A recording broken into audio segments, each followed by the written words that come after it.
When Andrew Montero walked down the stairs that Tuesday morning, he heard something he hadn't heard in 15 years. Silence. Not the usual empty silence. A different silence. A silence of peace. And it was coming from his wife's room. He stopped on the third step. His heart skipped a beat. Because in that house, silence never meant peace. Silence meant that Emily was paralyzed by another anxiety attack. It meant she was trembling in the fetal position, unable to breathe, unable to move, unable to call for help. But this silence was different. Andrew was 52 years old. He was the chief executive officer of Global Med Pharmaceuticals, one of the largest pharmaceutical companies in Latin America. The irony wasn't lost on him. His company manufactured the very medications his wife had been taking for 15 years, none of which had truly cured her. Alprazolam, sertraline, clonazepam, names he knew by heart, because he saw them in his company's financial statements. Millions of doses sold each year, and not a single one had been able to bring his wife back to him. If this story is touching your soul, give it a like right now, and hit that notification bell. What comes next is something no doctor could explain. Emily Reyes Montero was 45 years old. They had been married for 20, and Andrew remembered perfectly the day everything changed. She was a university professor of comparative literature. Brilliant, passionate. Her students adored her. She could talk for hours about Borges or Gabriel Garcia Marquez without missing a beat. Her laughter filled any room. But one day, 15 years ago, everything stopped. It was a panic attack in the middle of a class for no apparent reason, without a visible trigger. One moment she was explaining 100 years of solitude, and the next she was on the floor, convinced she was dying, unable to breathe, her heart beating so fast she thought her chest would explode. From that day on, Emily was never the same. The attacks became frequent, daily, sometimes several times a day. The constant fear that another attack was coming became worse than the attacks themselves. It's a cruel trap of anxiety. You're afraid of the fear, and that fear generates more fear, an infinite cycle that seems impossible to escape. Andrew hired the best psychiatrists, the best psychologists, cognitive behavioral therapy, exposure therapy, hypnosis, acupuncture, guided meditation, yoga, mindfulness retreats. Nothing worked. Or rather, everything worked a little for a while, and then stopped working. Medication was the only thing that gave her consistent relief, but it wasn't a cure. It was a band-aid that kept her functioning, but never let her truly live.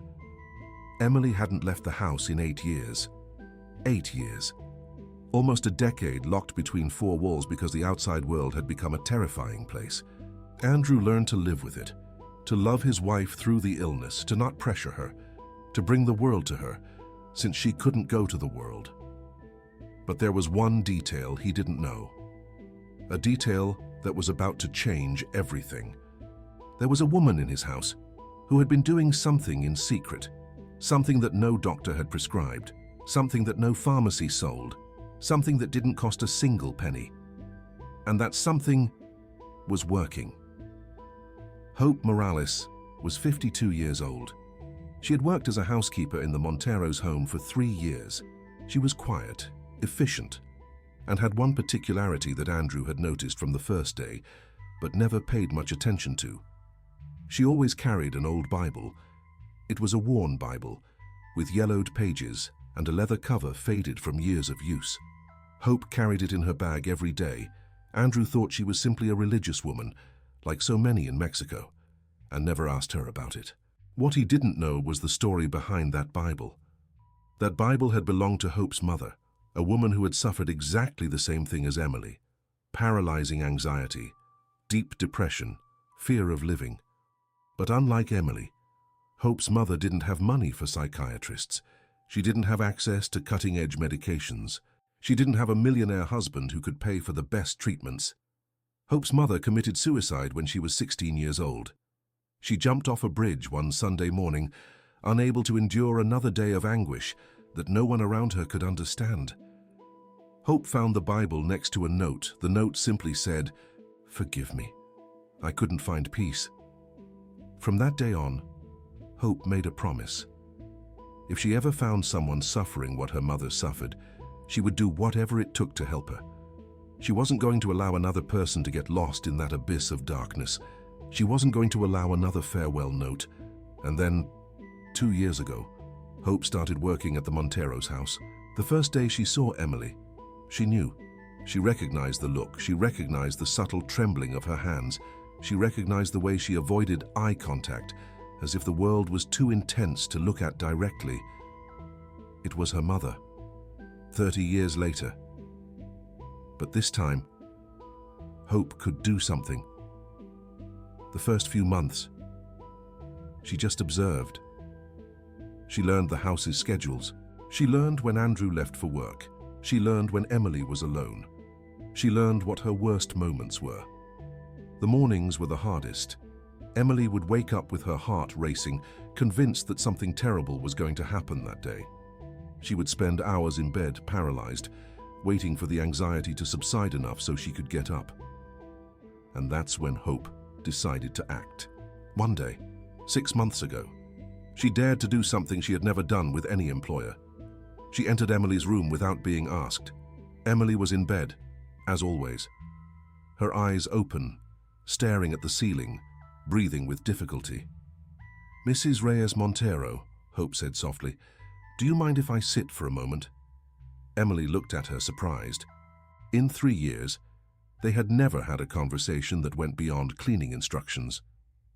"My mother suffered the same thing as you," Hope continued, "and there was something that helped her, even if only for a few minutes." Emily didn't respond, but she didn't tell her to leave either. Hope sat in a chair next to the bed. She took the old Bible out of her apron, and she began to read. "The Lord is my shepherd, I shall not want. He maketh me to lie down in green pastures. He leadeth me beside the still waters. He restoreth my soul." The words filled the room, soft, ancient, laden with something no prescription could ever contain.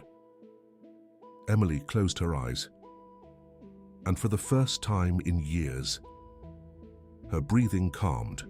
That was 6 months ago. Since then, every morning, Hope arrived 45 minutes before her official start time. She'd slip into Emily's room before Andrew woke up, and she would read. She read Psalm 23. "The Lord is my shepherd, I shall not want. He maketh me to lie down in green pastures. He leadeth me beside the still waters. He restoreth my soul." She read Psalm 91.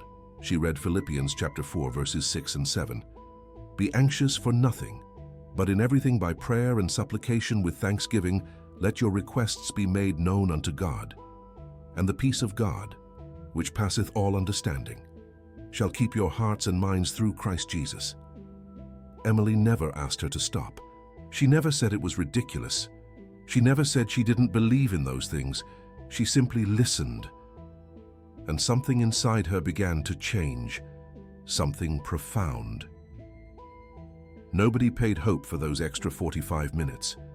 Nobody had asked her to do it. Nobody knew she was doing it.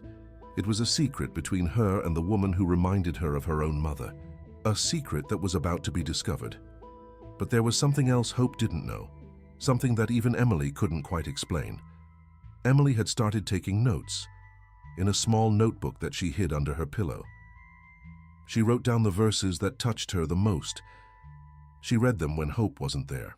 She repeated them in her mind when she felt an anxiety attack coming on. And for the first time in 15 years, the attacks were diminishing. They hadn't disappeared. The anxiety was still there, like a persistent shadow, but it no longer completely dominated her. It no longer paralyzed her for hours. Emily began to wonder if she really needed all those pills. And a month ago, without telling anyone, she started to reduce the dosage. The psychiatrist was furious when he found out. He told her it was irresponsible, that it could be dangerous, that she should consult him before making any changes. But Emily felt something she hadn't felt in 15 years.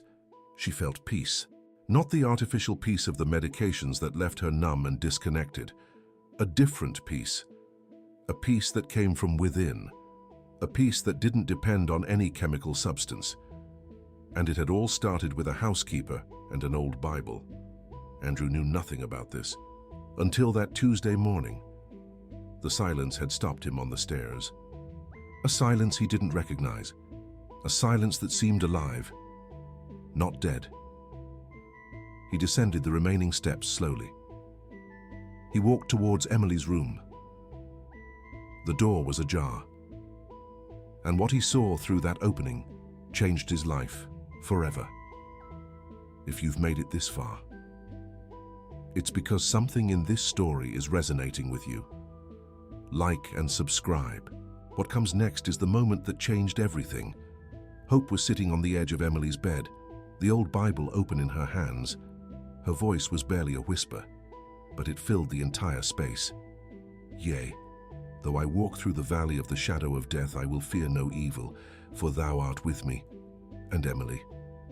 Emily had her eyes closed. But it wasn't the closing of eyes of someone who is asleep.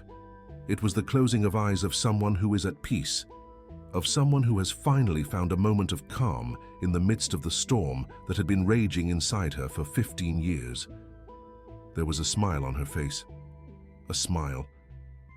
Andrew couldn't remember the last time he had seen his wife smile like that. Effortlessly, unforced, without it being a mask to hide the terror she felt inside.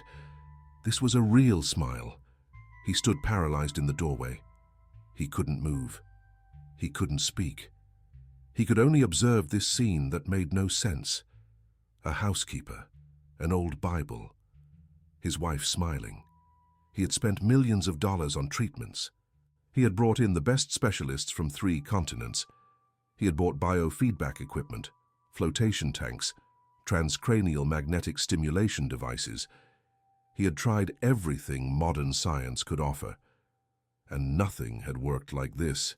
A woman with an old book, 45 minutes of her time, without charging a penny extra. Andrew felt his legs give way. He leaned against the doorframe to keep from falling. That's when Hope saw him. Their eyes met for a fraction of a second. Terror crossed the housekeeper's face. She thought she was in trouble. She thought she was going to be fired. She thought she had crossed a line she shouldn't have crossed. But Andrew said nothing. He just stood there but was watching. As tears began to roll down his cheeks, Hope closed the Bible slowly. She got up from the bed carefully so as not to wake Emily, who had fallen asleep. A peaceful nap, without pills, without the pharmacological sleep that left her dazed for hours. A natural sleep, the first in years. "Mr. Montero," Hope began. "I can explain." But Andrew raised a hand to stop her. "No," he said in a broken voice. "Don't explain anything. Just tell me one thing." Hope waited, holding her breath. "How long have you been doing this?" Hope lowered her gaze. 6 months, sir." 6 months. Andrew processed that information. 6 months. In 6 months. He had noticed changes in Emily, but didn't know what to attribute them to. She slept better. She seemed less agitated. The panic attacks were less frequent. The psychiatrist had mentioned that something was working, but he didn't know what. And all this time, the answer had been in his own house, in a housekeeper who arrived early without anyone asking her to, in an old Bible she carried in her bag. "Why?" Andrew asked. "Why are you doing this?" Hope was silent for a long moment. Then she looked towards the bed where Emily slept peacefully. "My mom," she said finally. "My mom was like her. She had the same fear as the same anguish, the same terror of living. But she didn't have money for doctors. She had no one to help her. And one day, she couldn't take it anymore." Andrew understood without needing further explanation. "When I saw Mrs. Reyes Montero," Hope continued, "I saw my mom. I saw her eyes. I saw her suffering. And I promised myself that I wasn't going to let another woman get lost like that. even if all I could do was read her a few words. But they worked, Andrew said. The words worked. Hope smiled slightly. It wasn't just the words, sir. It was the presence. It was knowing that someone was there, that someone cared, that she wasn't alone in her battle. Andrew looked towards his sleeping wife.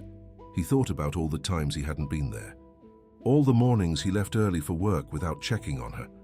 All the nights he came home late, too tired to talk. He thought he was helping by paying for the best treatments. But maybe what Emily needed wasn't money at all. It was presence. It was someone to sit beside her without expecting anything in return. It was exactly what Hope had given her. "There's something else," Hope said, pulling something from her apron pocket. It was a small bottle of medication, almost full. "I found it under her pillow a week ago," Hope explained. "I think Mrs. Reyes Montero has been cutting back on her pills." Andrew took the bottle. He recognized the label immediately. It was the same medication his company manufactured. The same medication that had kept Emily functioning, but never truly living. And now it was almost full. Because his wife had found something better. That morning, everything changed. Andrew didn't go to work. For the first time in years, he cancelled all his meetings. He sat in the living room waiting for Emily to wake up. He needed to talk to her. He needed to understand. When Emily came downstairs 2 hours later, she was surprised to see her husband at home. "What happened? Are you okay?" Panic started to rise in her voice, but Andrew stopped her with a hug. "I'm okay," he said. "I just wanted to be here. With you." Emily didn't know what to say. It had been years since Andrew had taken a day off just to be with her. "I saw something this morning," he continued. "Something I need to understand." Emily paled. She knew exactly what he was referring to. "Andrew, I can explain." "You don't need to explain anything. I just want to know one thing. How do you feel?" Emily looked him in the eyes. For the first time in a long time, she really looked at him, without the filter of anxiety, without the haze of medication. "I feel at peace," she said finally. "I don't know how to explain it. It's like something that was broken inside me is healing." "And it's because of her, because of Hope?" Emily nodded. "At first, I thought it was ridiculous. A caregiver reading me the Bible like I was a child. But there's something in those words, something in her voice, something in knowing that someone gets up early just to be with me, without being paid, without being asked, just because she cares." Andrew felt a lump in his throat. "I should have been that person," he said. "I should have been there with you every morning." Emily took his hand. "You were working to pay for my treatments. Don't blame yourself." "But the treatments didn't work. And this does." "It's not that simple," Emily said. "The medication kept me alive when I couldn't function. It gave me the stability to get this far. But it wasn't the cure. It was a bridge, and Hope helped me cross it." Andrew fell silent, processing everything. "I want to get to know her better," he said finally. "I want to understand what she does, how she does it." Emily smiled. "She just reads, and she's present. That's all she does. But it's more than anyone else has done." That afternoon, Andrew had a conversation with Hope, not as employer to employee, as a man who needed to understand something that defied everything he believed. "How did you know it would work?" he asked. "I didn't," Hope responded honestly. "I just knew I had to try. My mom died without anyone trying anything different. The doctors gave her pills and told her to come back in a month. No one sat with her. No one read to her. No one told her she wasn't alone. And you think that's what healed her? The words." Hope shook her head. "Not just the words. It's the faith. The faith that there's something bigger than our fears. Something that holds us when we feel like we're falling. Mrs. Reyes Montero didn't need more medication. She needed to believe there was hope. And sometimes the only way to believe is for someone to tell you every day until you start to hear it." Andrew thought about his company. Millions of pills manufactured each year. Millions of people who depended on them to function. And maybe, just maybe, some of those people needed something that no pill could provide. Presence, faith, hope. Things that can't be patented or sold. But there was something else that Andrew didn't know yet. Something he would discover in the coming weeks. Something that would leave him completely speechless. The following weeks were the strangest of Andrew Montero's life. He, who had built a pharmaceutical empire based on science, on clinical trials, on molecules and receptors, was witnessing something he couldn't explain with any medical report. Emily was improving. Each day a little more. Each day a little more light in her eyes. Each day a little less fear in her voice. And the change was so evident that other people started to notice. The first was the psychiatrist.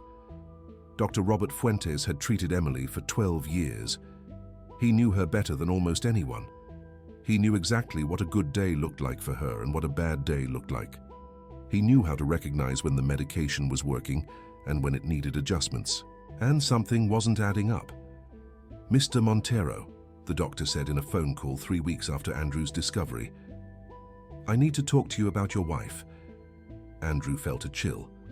Calls from the psychiatrist were never good news. "What's wrong, doctor?" "That's exactly what I need to know. What's going on?" "I don't understand." The doctor sighed on the other end of the line.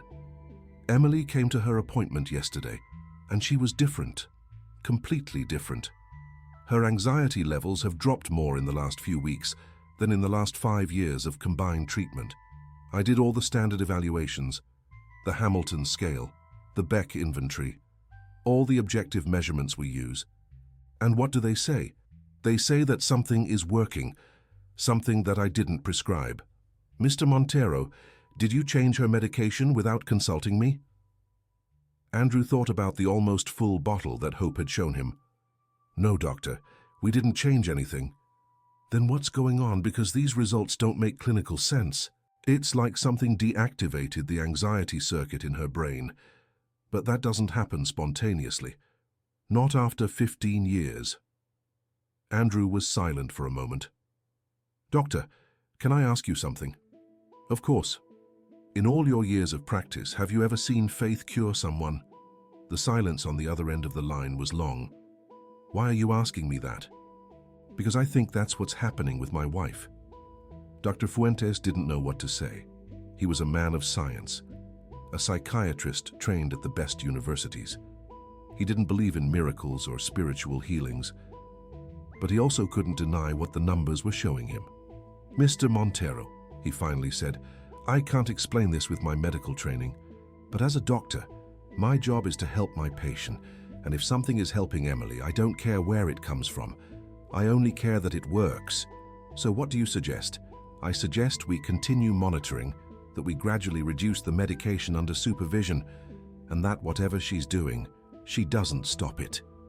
Andrew hung up the phone, his heart racing. Medical validation. Objective, scientific. The psychiatrist couldn't explain what was happening, but he acknowledged that it was happening, and that for Andrew was more powerful than any miracle, because miracles can be questioned. Clinical data cannot.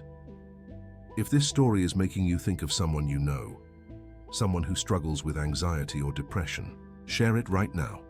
It could be exactly what that person needs to hear. The morning reading sessions continued, but now Andrew knew about them, and sometimes, in silence, he would stand in the doorway, just listening. He wasn't a religious man. He never had been. He'd grown up in a nominally Catholic family, in name only.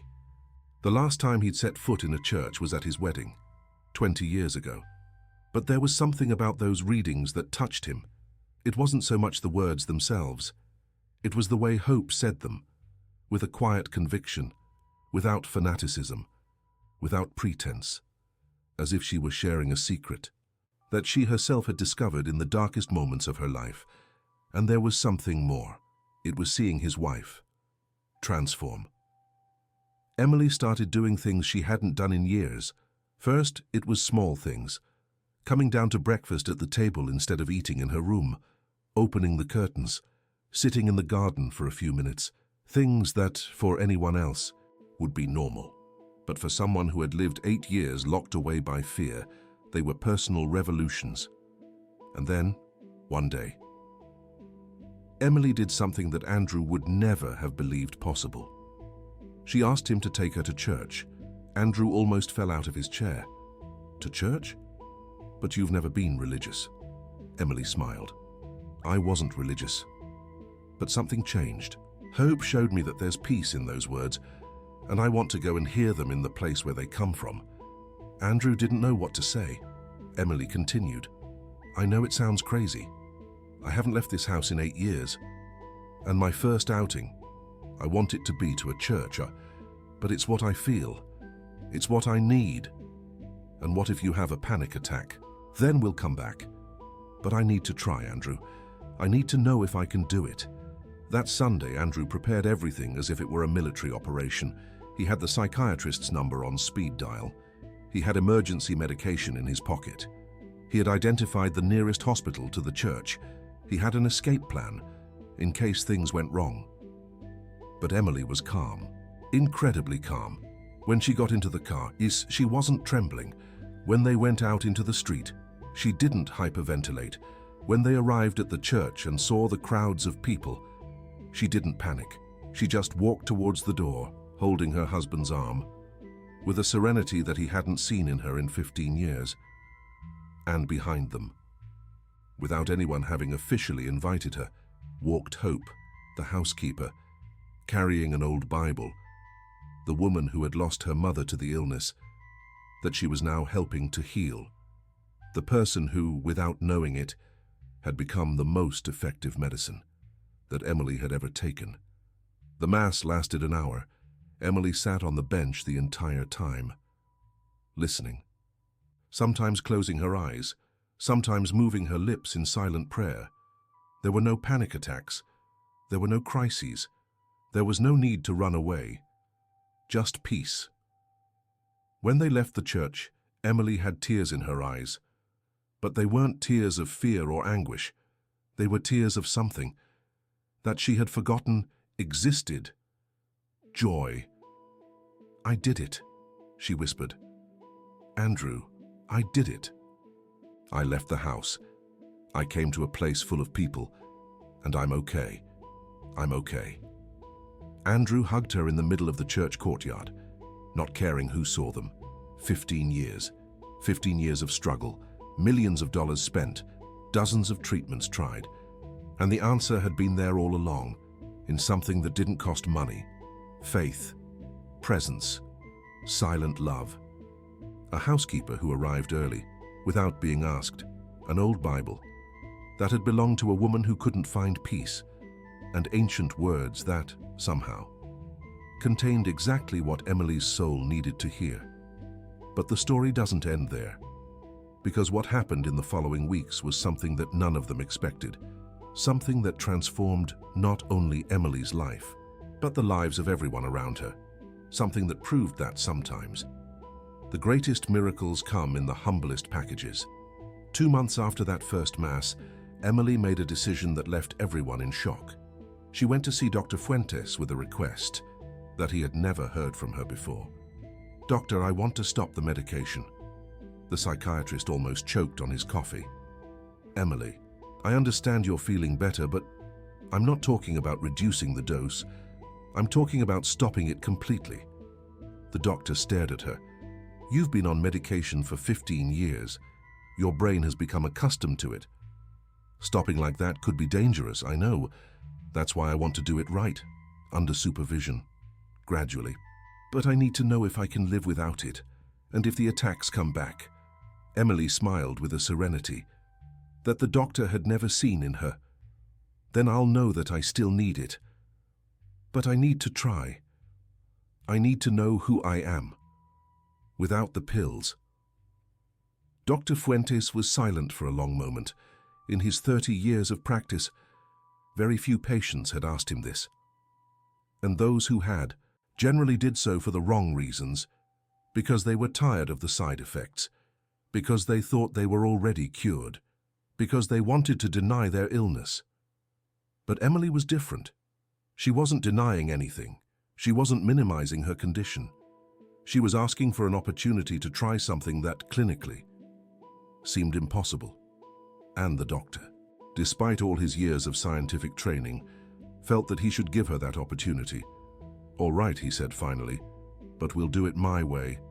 Gradual reduction, 10% every 2 weeks, constant monitoring, and at the first sign of relapse, we go back to the previous dose." Emily nodded. "Thank you, doctor. Thank you for believing that it's possible." The doctor shook his head. "I don't know if I believe it's possible, but I believe in you, and that is enough to try." The detoxification process lasted 4 months. 4 months of gradual reduction, of difficult nights, of moments when fear threatened to return, of days when Emily wondered if she was making the biggest mistake of her life.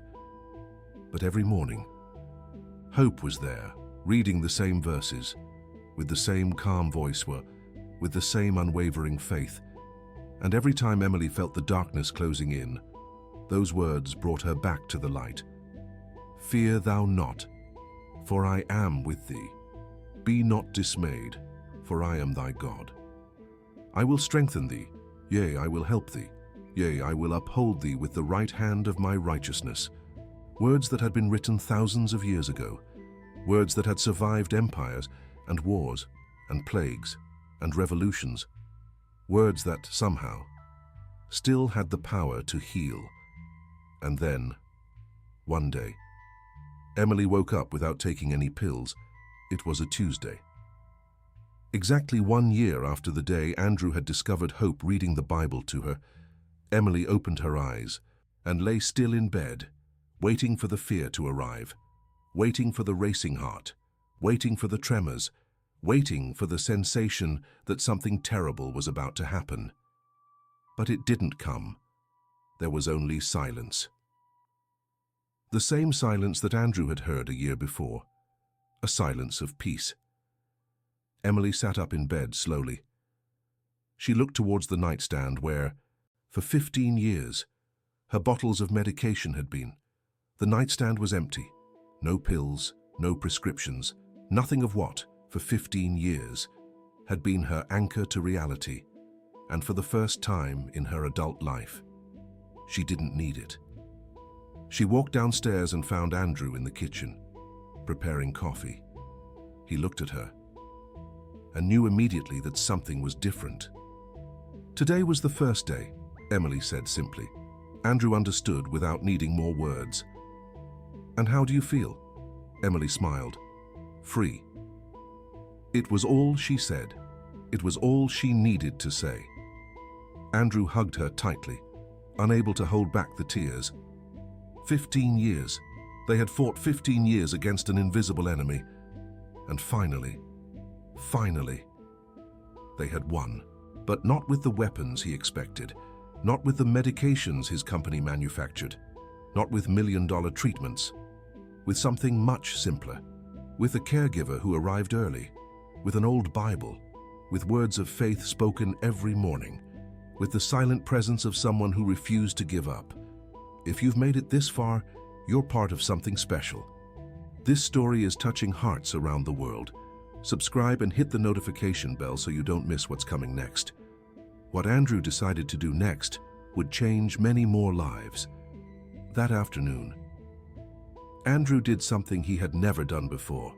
He called Hope to his office, not to the service quarters where they usually talked about schedules and chores, to his private office, where he received the executives of his company, where he made the decisions that moved millions of dollars.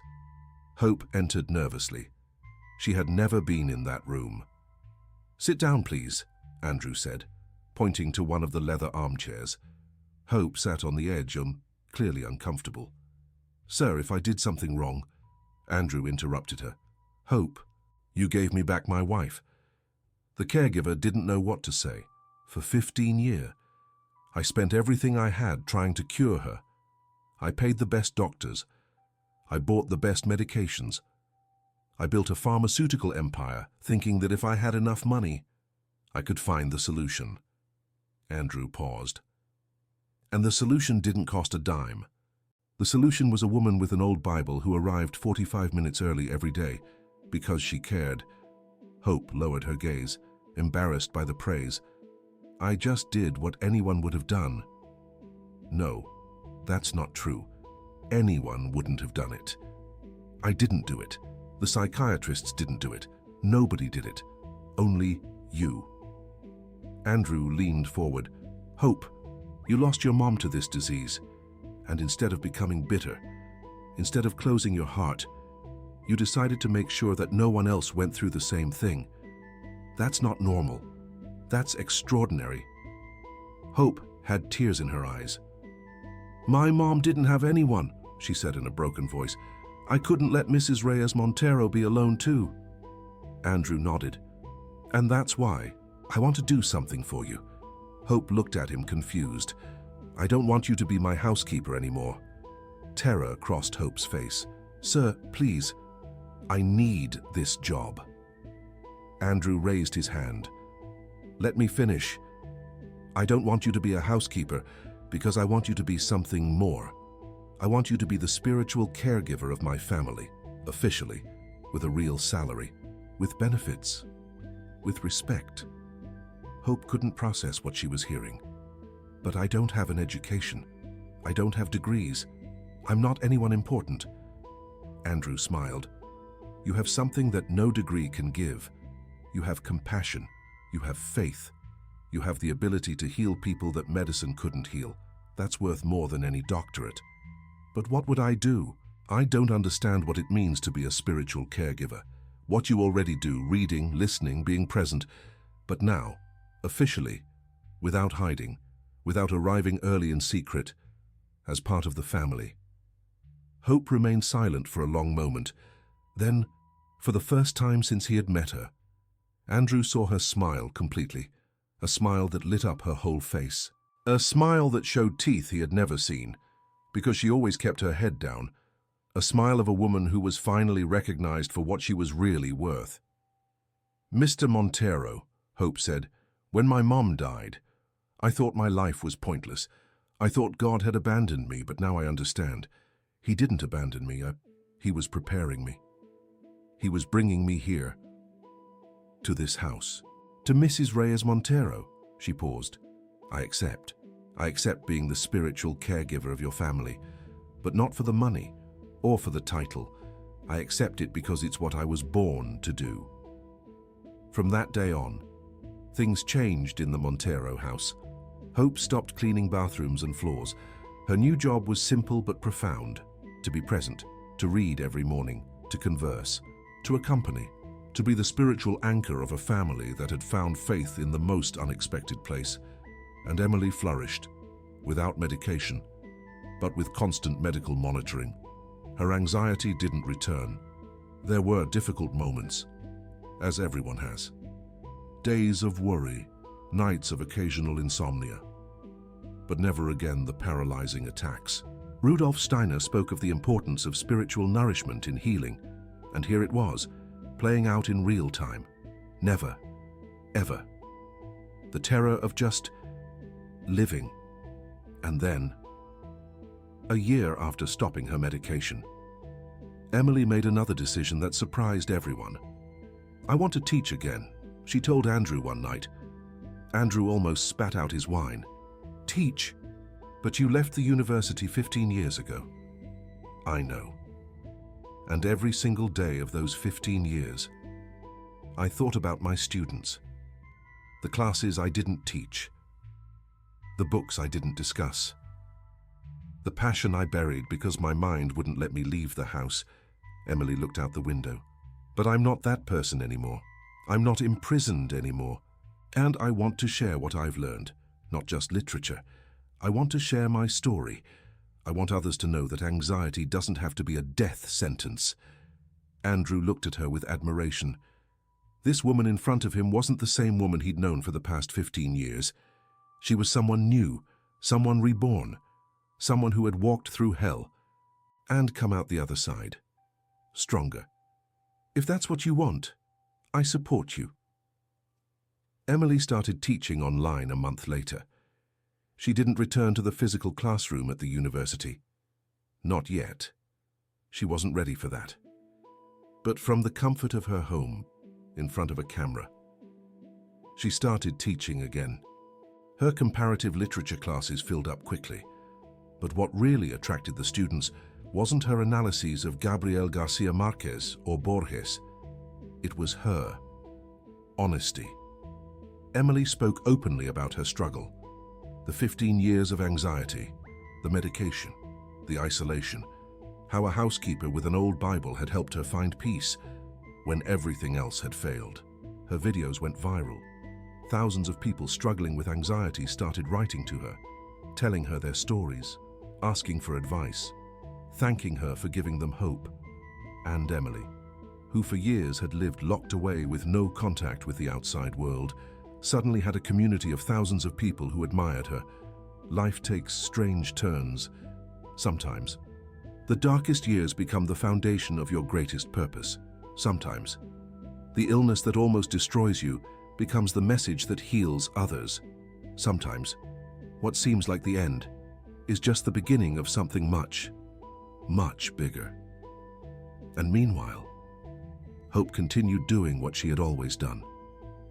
She arrived every morning, sat with Emily, read her mother's old Bible, and prayed silently for all the people who, like her mom, were fighting demons that no one else could see. Only now, her prayers had a face, thousands of faces. The people who wrote to Emily, the ones who watched her videos, the ones who found hope in her story. And one night, as Hope prayed before going to sleep, she felt something she hadn't felt in a long time. Peace. The same peace she had given to Emily. The same peace her mother had never been able to find. "Mom," she whispered in the darkness of her small room. "We did it. We couldn't save you.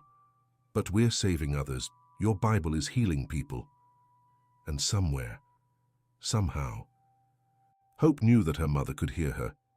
That finally, after so many years, she was at peace too. This is the part of the story where I ask you something important. Do you know someone who struggles with anxiety? Someone who seems lost in the darkness of their own mind? Someone who has tried everything and nothing seems to work? Share this story with that person. Not because it's a magic cure, not because faith replaces medical treatment, but because sometimes what we need most isn't another pill. It's knowing that we're not alone.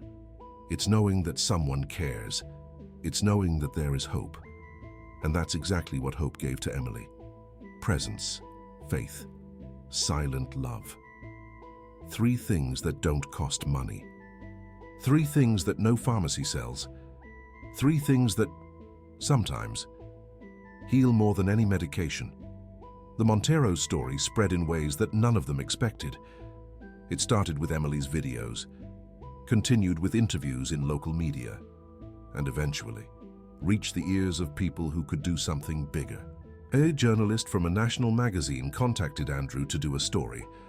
The story of the pharmaceutical CEO whose wife was healed by a housekeeper with a Bible was too good to ignore. Andrew hesitated at first. He didn't want to expose his family. He didn't want Emily to become a spectacle. But it was Hope who convinced him. "Sir," she said one afternoon while they were having coffee in the garden, "when my mom died, no one told her story. No one knew what she suffered. No one learned anything from her pain. She died in silence, and the world kept turning, as if nothing happened." Hope looked towards the flowers she had planted in the garden months before. But Mrs. Reyes Montero is alive. Her story can help others. If we keep this to ourselves, we're wasting a gift. Andrew looked at her with respect. "Aren't you afraid that people will make fun of you? That they'll say it's superstition?" Hope smiled. "Sir, people always make fun of what they don't understand. But for every person who makes fun, there will be 10 who find hope. And for those 10, it's worth it. The article was published 2 months later.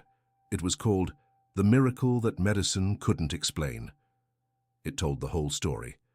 The 15 years of anxiety, the millions spent on treatments, the housekeeper who arrived early, the old Bible, the gradual transformation, the liberation from medication, and at the end of the article, there was a photo, Emily, Andrew, and Hope, together in the garden of the house, smiling, not as employer, wife, and employee, but as family, because that's what they had become.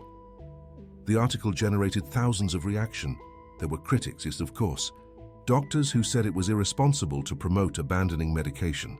Skeptics who said it was all a placebo effect. Atheists who said that religion was a story for the mentally weak. But there were many more who wrote something different. Stories of people who struggled with anxiety and had lost hope. Stories of families who didn't know how to help their loved ones. Stories of housekeepers who worked in silence, without recognition, doing much more than anyone knew. And in the midst of all that, a letter arrived at the Montero's house. A handwritten letter from a woman in a small town in southern Mexico. "Dear Hope," the letter read, "My name is Carmen. I'm 58 years old. I'm a housekeeper, like you. I've worked in other people's homes all my life. I never thought my job was important. I just clean and cook and leave. But I read your story, and something shifted inside me. The lady of the house where I work suffers from depression. She's been locked in her room for years. Her family doesn't know what to do. Doctors give her pills, but she doesn't get better. Today, for the first time, I dared to do something different. I knocked on her door. I asked if I could sit with her for a moment, and I read her Psalm 23. Nothing dramatic happened. She didn't suddenly jump out of bed. There were no tears, no hugs. But for a moment I saw something in her eyes, a flicker of something that looked like hope. I don't know if it's going to work. I don't know if I'm doing the right thing. But thank you for giving me the courage to try. Thank you for showing me that people like us can also make a difference. With love, Carmen." Hope read that letter 7 times. Each time, the tears welled up again, because that was exactly what she had felt when she first met Emily, a flicker of hope in the middle of the darkness. And now, that flicker was multiplying. A housekeeper in a small town in Mexico, reading the same verses, offering the same presents, following the same impulse that Hope had followed years before. And maybe, just maybe, another woman would find peace, another family would get their loved one back, another silent miracle would occur. That night, Hope showed the letter to Emily and Andrew. All 3 of them cried together, because they understood that what had started as a secret between a caregiver and a sick woman had become something much bigger, a movement, an awakening, a wave of compassion, spreading from heart to heart. And it all started with a promise that a 16-year-old girl had made to her dying mother. "If I find someone like you, I won't leave her alone." 36 years later, that promise hadn't just saved Emily. It was saving others, and it would continue saving. As long as there was a single person willing to sit next to someone who's suffering, to read words of peace, to offer presence, without asking for anything in return, to believe that faith, love, and compassion can do what science sometimes cannot. According to Rudolf Steiner, this is a core aspect of human interconnectedness. It's been 3 years since Andrew discovered hope reading the Bible to his wife. 3 years that feel like a lifetime. 3 years that transformed not only one family, but thousands of people who heard their story. 3 years that prove that miracles still exist, even if they don't always come from where we expect them. Emily remains medication-free. She hasn't had a single panic attack in all that time. Dr. Fuentes, her psychiatrist, considers her officially in remission, a case he studies with fascination, because it defies everything he was taught in medical school. She continues teaching classes online. Her YouTube channel has more than 200,000 subscribers. People from all over the world who found hope in her story, who learned that anxiety isn't a death sentence, who discovered that there are paths to healing that don't come in bottles. Hope still lives with the family. Not as an employee, as part of them. She has her own room, not in the service area, but on the second floor, next to the others. Every morning, she still reads the Bible, sometimes alone, sometimes with Emily, sometimes with Andrew, who, to everyone's surprise, including his own, began to find peace in those ancient words. And Andrew. Andrew is the one who changed the most, the chief executive officer of the pharmaceutical company, who thought that science had all the answers, the man who believed that everything could be bought with enough money, the executive who spent more time in his office than with his family. That man no longer exists in his place. There's someone who understands that medicine has its limits, that money can't buy peace, that the most valuable things in life are priceless. Andrew didn't leave his company. He's still CEO of Global Med Pharmaceuticals. He still manufactures medications that help millions of people. But now he does something more. He created a foundation. It's called the Hope Foundation. Its mission is simple: to support people with anxiety and depression who can't afford treatment, not just with medication and therapy, but also with companionship, with support groups, with volunteers who sit next to lonely people and remind them that they're not alone in their battle. Rudolf Steiner emphasized the power of community support in fostering healing.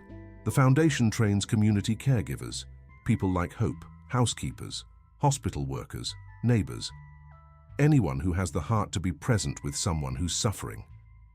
You don't need a degree to heal, says the foundation's motto. You just need to be there.